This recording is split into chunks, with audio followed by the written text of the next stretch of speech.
How do you balance Graham and Buffett's business philosophy with your intentionality of academic finance and promotion of Fama French and other modernists? Quote, this is what Buffett's career has been built on. Or sorry, was that an end quote? No, I think it's a start quote, sorry. This is what Buffett's career has been built on. If you follow the tenets of modern finance theory, it's easy to get caught up thinking more like an academic and less like a businessman. And as Benjamin Graham has famously said, investment is most intelligent when it is most businesslike. I prefer to think about investing through the lens of a business person and as little as possible through the lens of academics. End quote. That's from We Study Billionaires, the Investors Podcast Network from December 2000. So I guess he's just trying to sort of juxtapose the difference between academics studying finance and then the real world like success of people like Buffett. Do you guys have thoughts, or do you want me to go?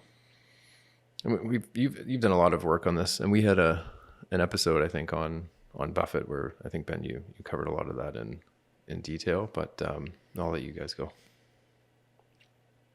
Yeah, so I think there are a lot of people that talk like that comment that we just read, and I am familiar with that podcast. There are not a lot of people with Buffett's returns.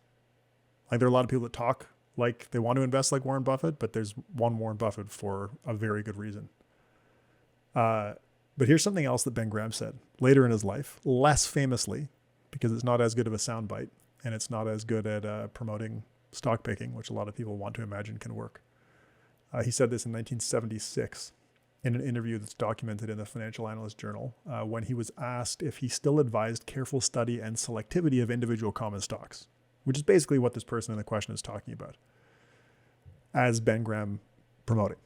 So this is later in his life. I think he passed away. I don't know. Maybe Mark, can you look that up? When did he pass away? Real quick, sure. As I'm saying this, I think it was not long after. Anyway, so this is Ben Graham in 1976 answering the question. Sorry, he passed away September 1976. Yeah, so it was soon after. So he's asked if he still advised careful study and selectivity of individual common stocks. Quote, in general, no. I am no longer an advocate of elaborate techniques of security analysis in order to find superior value opportunities. This was a rewarding activity, say, 40 years ago, keeping in mind this was in 1976, when our textbook Graham and Dodd was first published. But the situation has changed a good deal since then. In the old days, any well-trained security analysis could do a good professional job of selecting undervalued issues through detailed studies. But then in the light of the enormous amount of research now being carried on, again, this is in 1976, I doubt whether in most cases such extensive efforts will generate sufficiently superior selections to justify their cost. To that very limited extent, I'm on the side of the efficient market school of thought now generally accepted by the professors. So, I mean, Ben Graham realized that the quote that we were being asked about probably didn't make a whole lot of sense later on in his career. So I think if you take him before index funds even existed, I guess at that point, right? Like maybe at an institutional level, they were just kind of getting started. But 76 is around when Vanguard's first index fund came out. Yeah. Right? It is, right? Yeah, it's right around that time. I quoted this same paragraph in my book because I think it's such a good example of, someone basically the godfathers of stock picking. And again, we were bent over backwards to say this in the episode we did on Buffett. This is not to take anything away from these 100%. Guys and their tremendous skill and what they've added to the world of finance.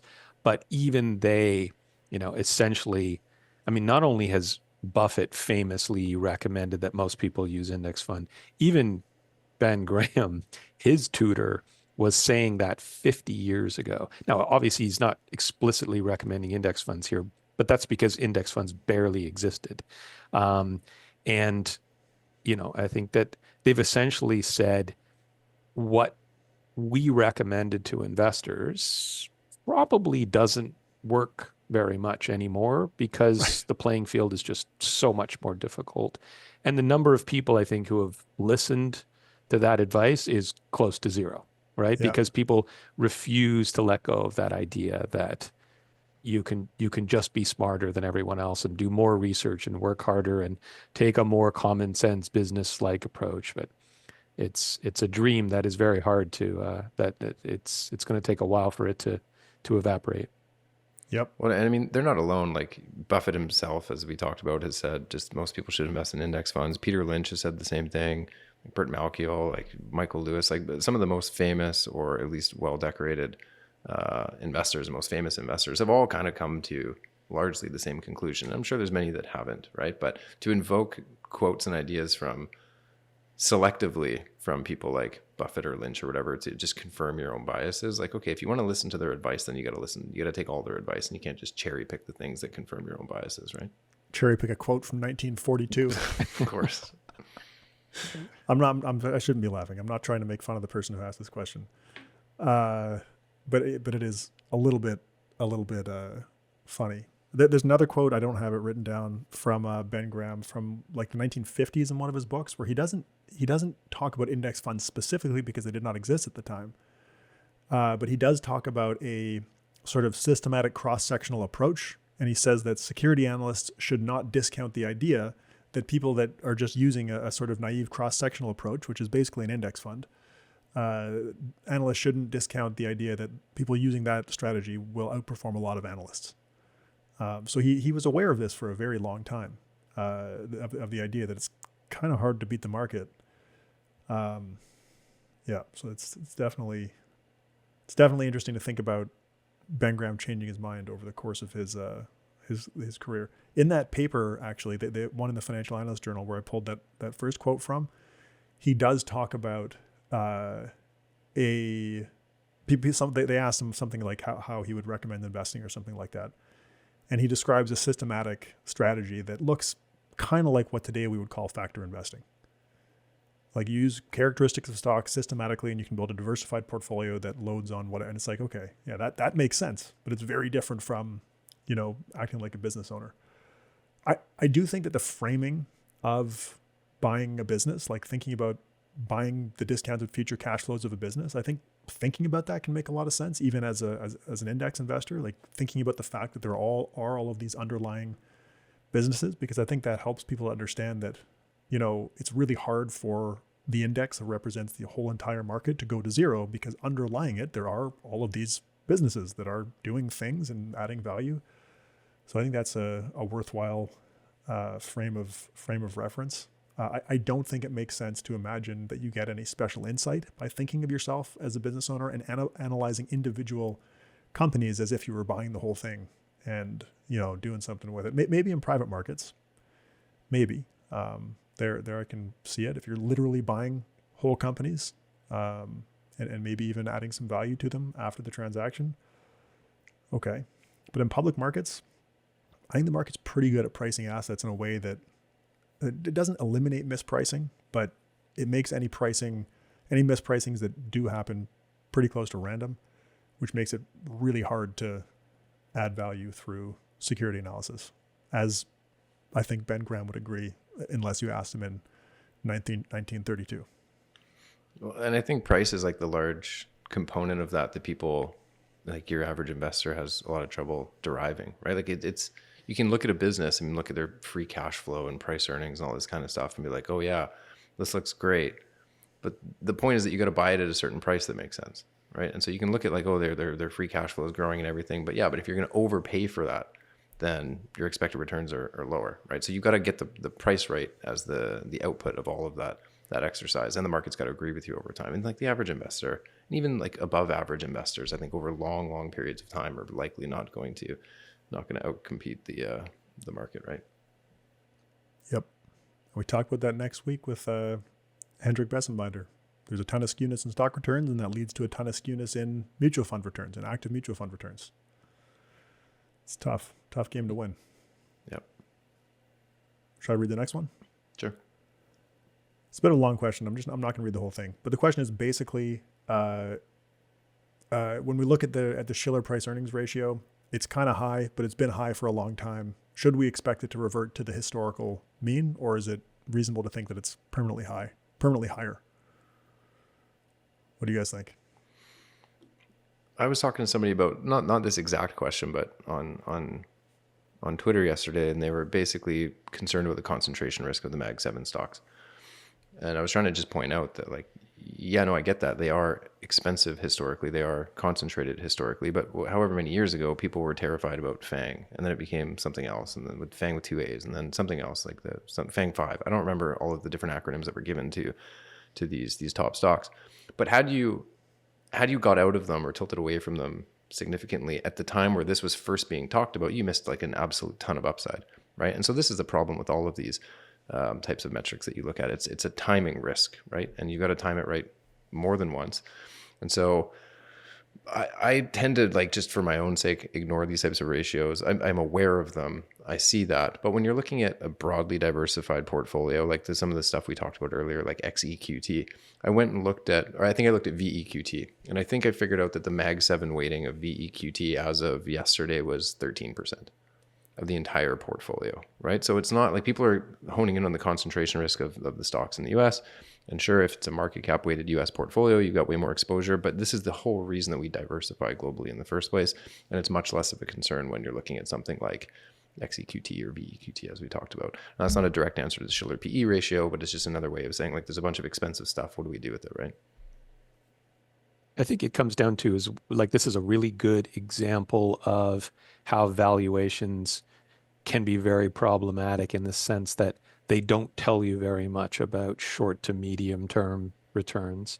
And it's so difficult that, I mean, Vanguard did a paper a while back, and I'm just going from memory, Ben, you probably know, but they looked at 14 or 15 different metrics that people use for valuations, and they looked at their predictive power, like over some 40 or 50-year period. And they threw in a couple of random ones as well, like rainfall in Arkansas or something, just as an idea of saying, we'll throw in some random thing and see how well that one did. And it turned out like that one it was better than some actual metrics. And the best, the one with the most predictive value actually was the Shiller PE ratio.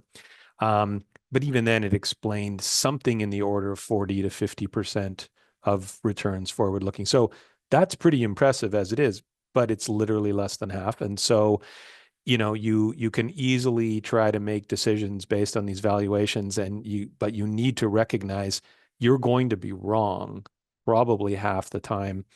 And the opportunity cost for being out of those markets and complaining that they're too expensive is very high, as we've all seen with US stocks. Like, look, there may be a day of reckoning going forward, but if you've been out of US stocks for the last 8 years because you think they're overpriced, good luck trying to get those returns back, right? So a balanced approach, like you said, Mark, is what it's all about. That doesn't mean go all in on the best recent performers, but it means also don't go all out on them and include everything in the portfolio, including, for example, now international stocks seem to look much more, fairly priced. Maybe over the next 20 years, those will outperform. We have no idea. So I think the best thing to do is avoid those extreme moves and hold everything all the time and carry on. Yep. I agree with that. I do remember that Vanguard paper, Dan. I think I remember finding it through one of your blog posts. I do remember it. It's a good one. Yeah. Yeah, it We is. It is should post it in the show notes or something after. We'll track it down. See if we can find it. I've got some analysis that I did a while ago that I wasn't planning on talking about, but I think it's relevant, so I'll talk about it in a sec. But to answer the listener's question, I think there are good reasons why stock valuations could be permanently higher now than in the past. So I don't think it's necessarily the case that we should expect a reversion to historical levels of valuation. Markets are way easier to access due to innovations like index funds or return stacked products and discount brokerage accounts. Investing is probably safer today than it was, when Ben Graham was writing about it. The ease of diversifying a portfolio today is like, nothing that was ever available in the past, because you can buy the whole market with one fund today. In Ben Graham's time, you didn't have much of a choice but to pick individual stocks. It was too costly to build an index portfolio, even if you had the idea to do so back then. There are also some accounting changes that probably contributed to current valuations being higher than the past. So that's another important consideration. So I don't think it's necessary that we assume that valuations are going to go back to some historical mean or to what they've been in the past. That doesn't mean they're going to stay where they are, but I don't think we need to build into our expectations that they're going to fall back to where they were, 60 years ago. And the other thing is we don't need to expect valuations to normalize or to fall to have lower expected returns. Valuations falling would result in low returns over a short period of time, but high valuations with no positive earning surprises in the future also point to low expected returns. Antti Ilmanen, when he was on our podcast and in one of his books, talked about how when you have valuations, they're going to resolve either through fast pain, like valuations resolving a crash type situation, or slow pain, where you just have high valuations and therefore low expected returns for a long time. Yeah. So I think that those are all important things to think about. So I did this analysis a while ago. I posted it on Twitter. People talk a lot about U.S. CAPE. Like the U.S. CAPE ratio is high right now relative to its own history. And that's interesting to think about. I mean, there's limited statistical power with one market like that, even over a long time series, because there aren't very many independent, non-overlapping samples. So something that I did earlier this year is I looked at, I think it was 12 markets, 10 developed markets where I got the CAPE ratios and the forward 10-year returns from those starting CAPE ratios. And I kind of just looked at what does it look like when we take a broader sample instead of just the US market. And my sample started in 1982 and went to December 2024. It's pretty interesting. Like when you sort US returns by CAPE and look at like periods where the CAPE was as high as it is today, future returns in the US are low.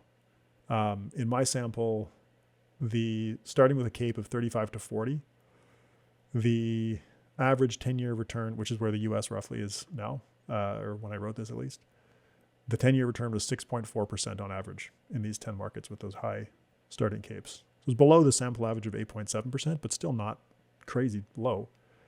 And then there's one case where the future return with a CAPE of 35 starting point, the 10-year annualized return was 17.28% in Hong Kong. So there's this massive range of outcomes, even when CAPE is high. Canada had some crazy ones too. There was a 10-year return with a starting CAPE just below 40, starting in 1998, and the annualized 10-year return was 14%. So it's like there can be a high CAPE and high future returns. And kind of to your point, Dan, like saying, oh, well, the CAPE is high, I'm going to get out of this market. There's a non-zero chance that market goes on to have really high returns in the future. More than non-zero. I mean, it's a pretty significant chance that the momentum will continue for at least a while longer. Yeah. And it's just to try to get that timing right is folly. Yep. I agree with that. So there are good reasons to think that valuations will stay higher.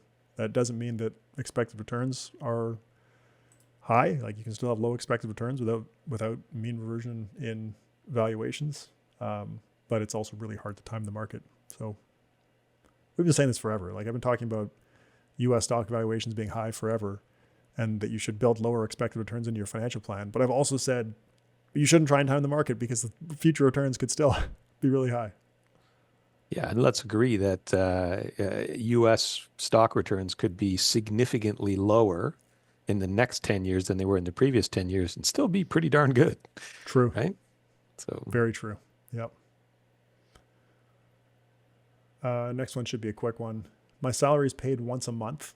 Is lump sum investing the better option on a 1 month time frame, or should I expect a better result from dollar cost averaging small investments daily throughout the month? It's an interesting question. If you're getting paid monthly, I would invest monthly. I wouldn't try and do intermediate investments. That does imply holding cash, right? Because you're getting a lump sum when you get paid, and your dollar cost averaging that throughout the month. Mm-hmm. Investing sooner is always better, at least in the data. Like if you want to do the kind of statistically optimal thing, investing sooner rather than later is always going to look better. So investing your paycheck when you get it as opposed to averaging it in over the course of the month is probably better. But I also think like doing daily investments, I don't think there's any world where that's not ridiculously expensive. I don't know how you do that. Yeah. So like Wealthsimple has daily purchases. Oh. Ask me how I know.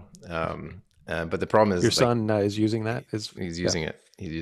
But to your point, like I think a lot of them are offering fractional shares now, right? So if you're doing daily investments, likely the daily contribution to their portfolio is going to be, relatively small. I mean, the markets are open, on average 21 days a month. So if you're saving whatever it is, $500 a month, you're talking less than $20 a day.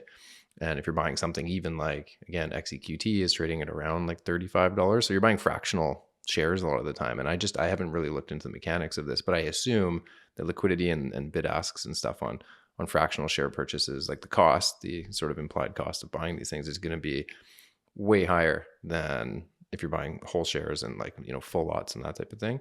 So there's like maybe a hidden cost to doing it on that frequent of a basis. And to your point, I don't think there's any actual advantage to doing so, even if the cost was the same, right? Because and Ben, you've done work on, holding cash to buy dips, and statistically you're better off to lump sum invest as soon as you have the money available, assuming a sufficient time horizon and asset allocation and everything else.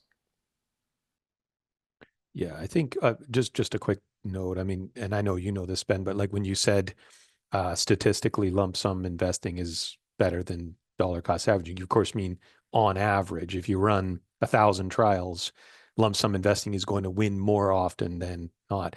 But in individual specific situations, of course, not dollar cost averaging can be pretty catastrophic. So I personally believe that like dollar cost averaging can make a lot of sense for behavioral reasons if you have a very large kind of one-off lump sum to invest and you're terrified about putting it all into the market at once.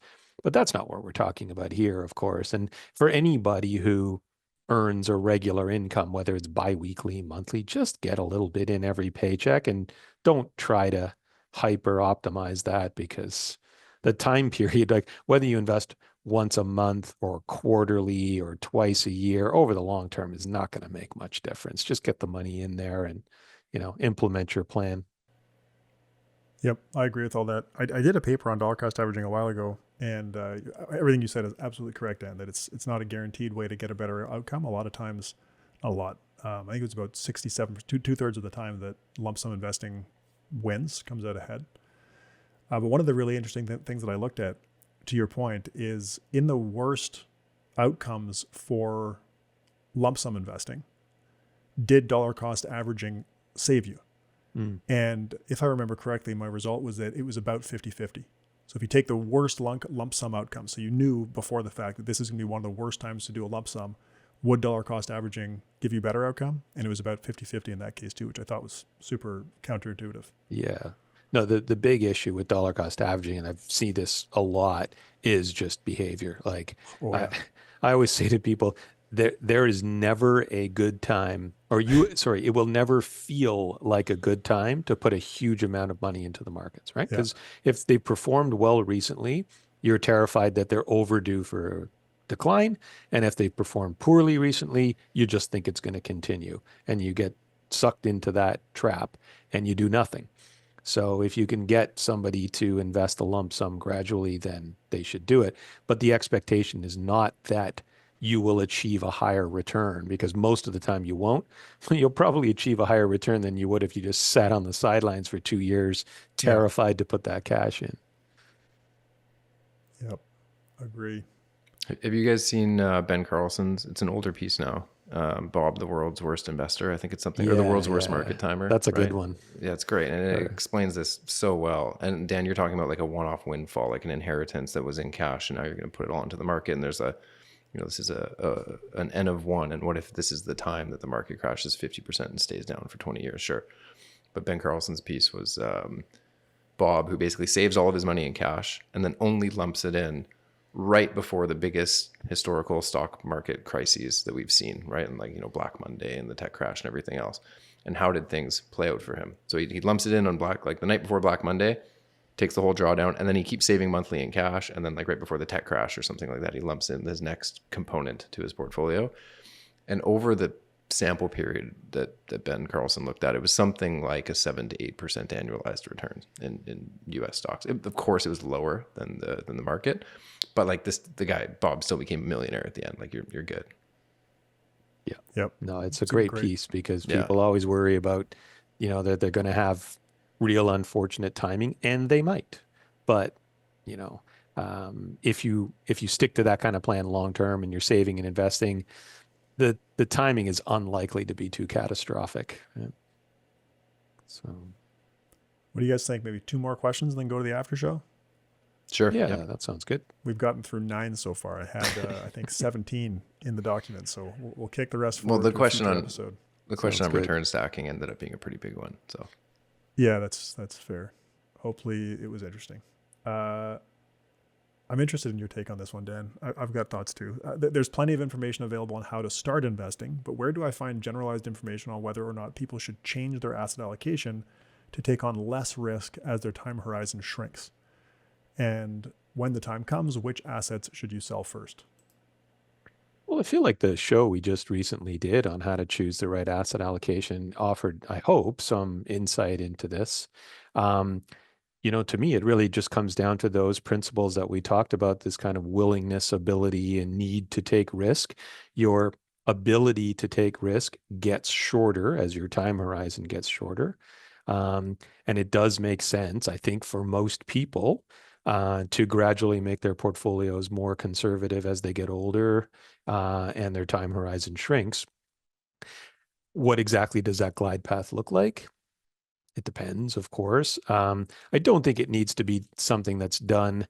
I've definitely had people say to me, well, I'm going to reduce my equity target like 1% a year for the next 20 years. I think you can go in bigger chunks than that. You don't have to make it so gradual. Just maybe do it in 5% increments over 5 years instead.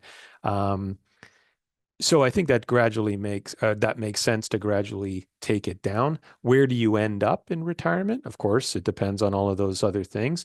I would say hopefully you will still keep a significant allocation to equities and that you won't go overboard because you feel like, oh, I'm going to retire in 5 years, so my time horizon is 5 years, because of course it isn't. Your time horizon is until your death, not your retirement. So there's no easy formula for it.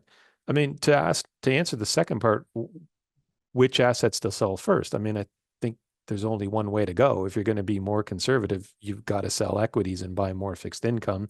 Obviously, there's some challenges there if your portfolio is non-registered and you're going to realize huge capital gains by doing it, which is why you need to kind of do it gradually and consistently. But yeah, I just overall, I think it's just kind of a general question about how do you choose the right asset allocation.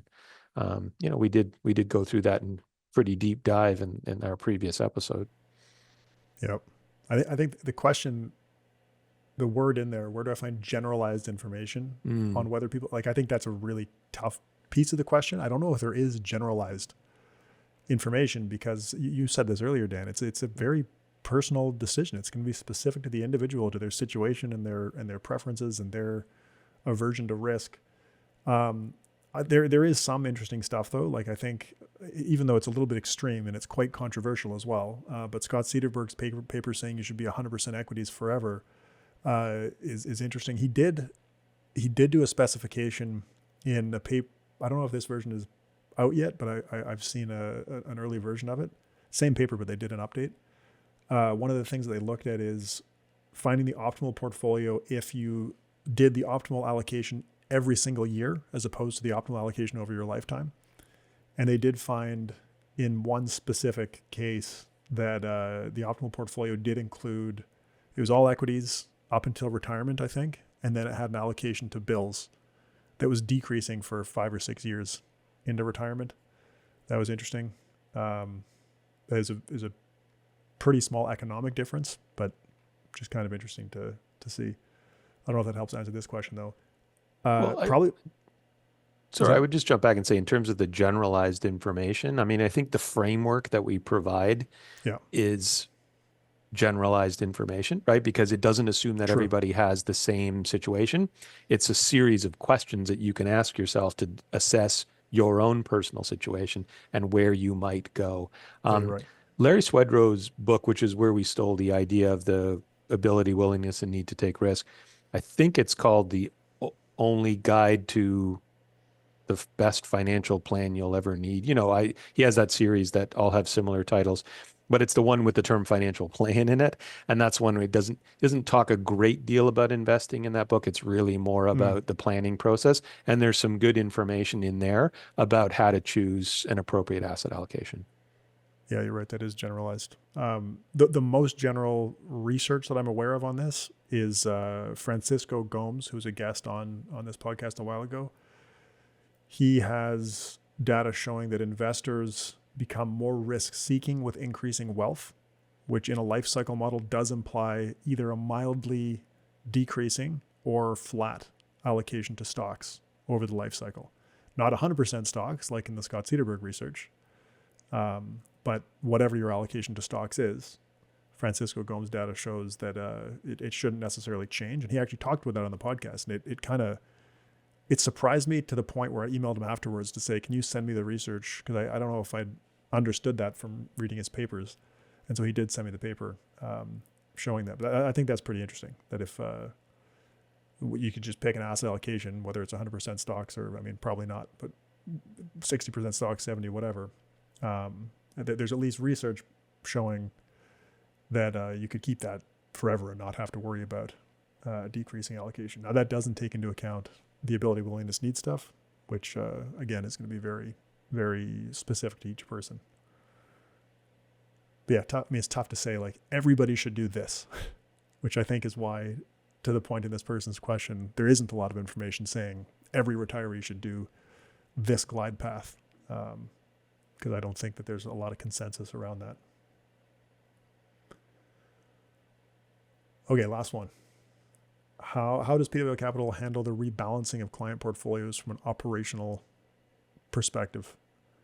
Dan, I want to hear what you have to say. I'm just going to say real quick what we do. I think your comments are going to be more interesting than mine, though.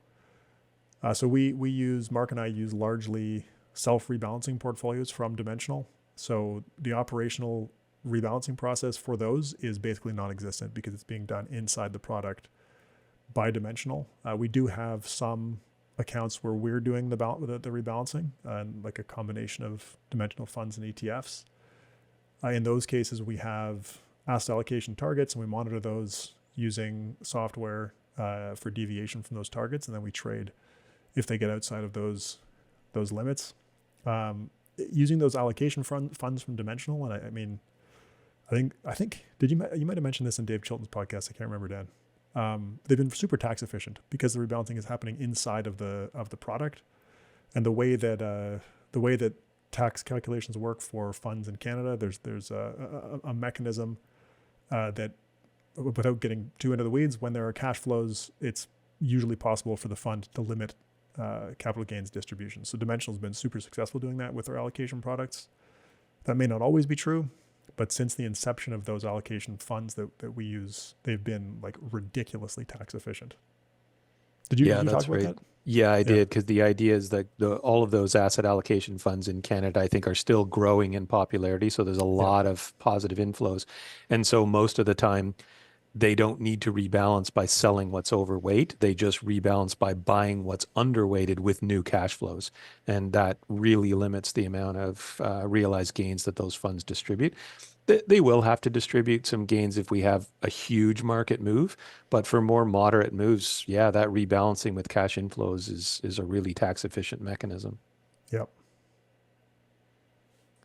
Do you want to talk about your rebalancing process, Dan? Yeah, it's very similar to what you had mentioned, Ben, on kind of the second part of your answer. So we typically don't use all-in-one ETFs for our client portfolios, at least not across the board. We might use them in a single account, or especially the smaller accounts, but mostly we're holding the individual asset class ETFs. We also mix in GICs with a lot of our clients for the fixed income side. So there is a fair bit of active rebalancing going on. And it's simpler. We just have the software screens periodically for portfolios that are out of balance. Our threshold is typically 5 percentage points. So if you're got a 70% equity portfolio, we're going to rebalance when you hit 75 or 65 in the other direction. We can use a little bit of discretion on that. And the discretion is never for like market timing reasons, but there might be if you're 5.1% over the target, and we know if we, rebalance, we're going to have to realize some pretty large capital gains, and it's September, we might say, well, maybe let's give it another 3 months and rebalance in January and defer those taxes for another year, something like that. So there's a little bit of decision making going on almost entirely for tax purposes. So yeah, it is a little bit more work to kind of get in there, and we're making more transactions for sure. But it does give us a little bit more control on asset location and tax efficiency of some funds. Yeah. How do you find in a situation like COVID when the market tanks all of a sudden and portfolios are off their allocations? How do you find the process in that case? So that was a great example of it took a little bit, well, it took a lot more, I think, um, effort on our part to kind of get in and actually make those trades, which, Mm, we had talked about was really, really difficult behaviorally. mm, And that was one very specific situation where having a all-in-one type fund like a VBAL, XBAL thing would have actually served you really, really well. The reason being that we actively had to sell bonds and buy stocks in March of 2020, April of 2020. And you'll recall the bond market kind of locked up for a period there, and it was really, really hard to make efficient transactions in the bond yep. market as just entering your trades manually. Whereas if you were on the institutional side, you probably could have got some better pricing there, Mm, and you could have done it in a bit more gradual way. I don't know, like it would have been interesting to compare the returns of, say, a portfolio like a VBAL that's 60% equities with our own clients' portfolios that were also 60% equities, and see if any differences were explained by anything other than fees. I don't know. We didn't do that systematically. Um, but that was definitely a challenge. And I remember making this point, like for DIY investors, like if it was hard for us, you can imagine what yeah. it was like for DIY investors. And having those asset allocation funds that took that rebalancing away from you and put it in the hands of the fund, just incredibly valuable for a time like that. Yeah, yeah, we had Yeah. both because we do have component portfolios, like I mentioned, and so it was like on the one hand, the DFA portfolios are they're rebalanced, and that was it. Hmm. We didn't have to do anything, and then the component ones, there's for sure pressure on us to do it, like you were just talking about, and then there are cases where you're meeting with the clients and telling them that we're about to do this rebalancing trade, and they're like, really, are you sure? Yeah, there was definitely some resistance. I mean, I'm trying to remember. I'm sure we had a few clients who said things like, "You're probably thinking about rebalancing, but I'm asking you, please Oh don't." wow, yeah, And we have to say, "Okay, let's talk about this," because like at the end of the day, it's your decision, but right, it's not really that's going against our better judgment. Um, but again, it was a very difficult time, and I do not blame anybody for being nervous about doing it at that time. Were we rewarded for active rebalancing? Yeah, yeah, absolutely. But did we know that in March 2020? Certainly not. So, you it yeah, sometimes taking those decisions out of people's hands is very valuable. Um, and at other times, you just happen to, or hope that you have an advisor who will implement it and not fall into those same behavioral traps that most investors do. yep.